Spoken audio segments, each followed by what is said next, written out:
जय माता दी।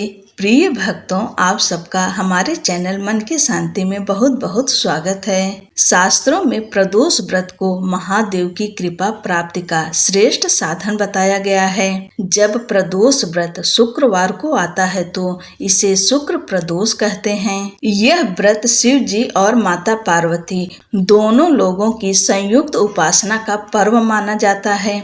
मान्यता है कि इस दिन का उपवास एवं संध्या काल में शिव पार्वती का पूजन करने से गृहस्थ जीवन में सौभाग्य, प्रेम और समृद्धि बढ़ती है। शुक्र प्रदोष व्रत करने से व्यक्ति को जीवन के हर क्षेत्र में सफलता, ऐश्वर्य और संतोष मिलता है। यह व्रत दाम्पत्य जीवन को सुखमय बनाता है और परिवार में शांति का संचार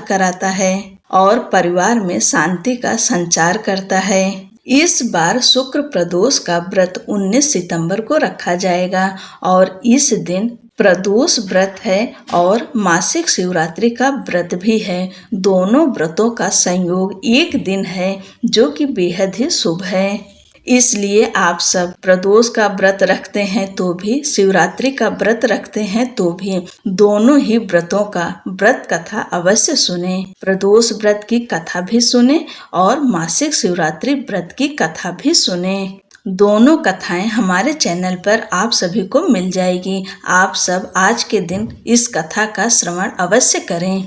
पुराने समय की बात है। एक नगर में 3 मित्र रहते थे जिनमें बहुत ही गहरी दोस्ती थी। उसमें एक राजा का पुत्र, दूसरा ब्राह्मण का और तीसरा एक सेठ का पुत्र था।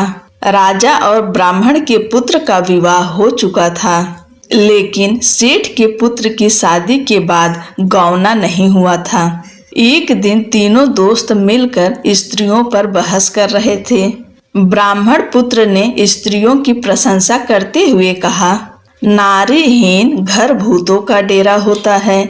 सेठ पुत्र ने यह कहानी सुनते ही अपनी पत्नी को घर लाने की ठान ली। फिर सेठ पुत्र अपने घर गया और अपने फैसले को अपने माता पिता को बताया।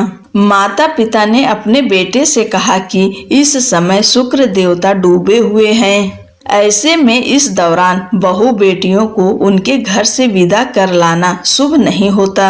इसलिए शुक्रोदय होने के बाद ही अपनी पत्नी को उसके घर से लाना। लेकिन अपनी जिद के चलते सेठ पुत्र टस से मस नहीं हुआ और अपनी ससुराल जा पहुंचा। उसकी इच्छा सास ससुर को मालूम हुई। सास ससुर ने उसे समझाने की कोशिश की, लेकिन वह नहीं माना। इसलिए उन्हें अपनी कन्या को उसके साथ विदा करना पड़ा। ससुराल से विदा होकर दोनों पति पत्नी बाहर निकले ही थे कि उनकी बैलगाड़ी का पहिया टूट गया और एक बैल की टांग टूट गई। पत्नी को भी बहुत चोट आई। सेठ पुत्र ने आगे बढ़ने की कोशिश की और तभी रास्ते में उन्हें डाकुओं ने घेर लिया और सभी सामान लूट लिया। सेठ का पुत्र अपनी पत्नी के साथ रोता पीटता अपने घर पहुंचा। इसके बाद घर पहुंचते ही उसे जाते ही सांप ने डस लिया। उसके पिता ने डॉक्टरों को बुलाया और उसे देखने के बाद डॉक्टरों ने कहा कि आपका पुत्र 3 दिन में मर जाएगा। इस बारे में ब्राह्मण पुत्र को पता चला तो वह सेठ पुत्र के घर मिलने पहुंचा। उसने सेठ से कहा कि आप अपने लड़के को पत्नी के साथ बहू के घर वापस भेज दो। ब्राह्मण पुत्र ने कहा कि आपका पुत्र अपनी पत्नी को शुक्रास्त में विदा कर लाया है, इसलिए ये सभी बाधाएं आई है। ऐसे में अगर वह वापस वहां पहुंच जाएगा तो बच जाएगा। सेठ ने ब्राह्मण पुत्र की बात सुनकर अपनी पुत्र वधू और पुत्र को वापस भेजा। वहां पहुंचते ही सेठ पुत्र की हालत सुधरने लगी और वह धीरे धीरे पूरी तरह स्वस्थ हो गया। ये शुक्र प्रदोष का ही महात्म्य था जिससे उसे फिर से जीवन दान मिल गया। बोलो भोलेनाथ की जय। हर हर महादेव।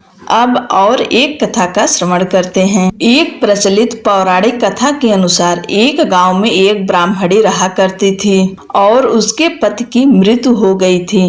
पति की मृत्यु के बाद ब्राह्मणी अपना पालन पोषण भिक्षा मांग कर करती थी। एक दिन जब वह भिक्षा मांगकर अपने घर वापस लौट रही थी तो उसे रास्ते में दो बालक दिखाई दिए जो कि बेसहारा थे। ब्राह्मणी दोनों बालकों को अपने साथ घर ले आई और उनका पालन पोषण करने लगी। जब वे दोनों बालक बड़े हो गए तो ब्राह्मणी उन्हें लेकर ऋषि शांडिल्य के आश्रम में गई, जहां उसने ऋषि शांडिल्य से कहा कि वह उन अपने तपोबल से बताएं कि आखिर ये बालक कौन है। ऋषि शांडिल्य ने तप के बल पर पता किया तो वह चौंक गए, क्योंकि ये बालक साधारण नहीं थे बल्कि विदर्भ राज के राजकुमार थे। गंधर्व नरेश के आक्रमण से इनके पिता का राजपाट छीना गया था और बालक दर दर भटक रहे थे। इसके बाद ब्राह्मणी ने ऋषि से कहा कि कोई ऐसा उपाय बताएं जिससे इन बालकों को अपने पिता और राज्य दोनों मिल जाए। तब ऋषि शांडिल्य ने उन्हें प्रदोष व्रत रखने की सलाह दी। बालकों समेत उस ब्राह्मणी ने विधि विधान से प्रत्येक माह का प्रदोष व्रत किया, जिसके प्रभाव से एक दिन बड़े राजकुमार की मुलाकात अंशुमति से हुई। दोनों एक दूसरे को चाहने लगे।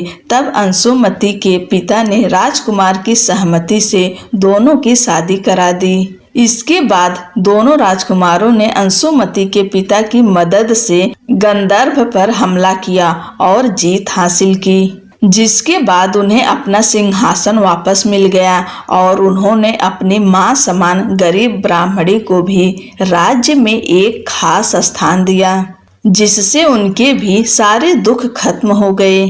राजपाट वापस मिलने का कारण प्रदोष व्रत था, जिससे उन्हें संपत्ति मिली और जीवन में खुशहाली आई। इस प्रकार से जो भी शुक्र प्रदोष व्रत रखता है और कथा का पाठ करता है उसके दुख दूर होते हैं, जीवन खुशहाल होता है, सुख एवं सौभाग्य बढ़ता है। भगवान भोलेनाथ और माँ पार्वती अपनी कृपा अपना आशीर्वाद आप सभी के ऊपर सदैव बनाए रखें।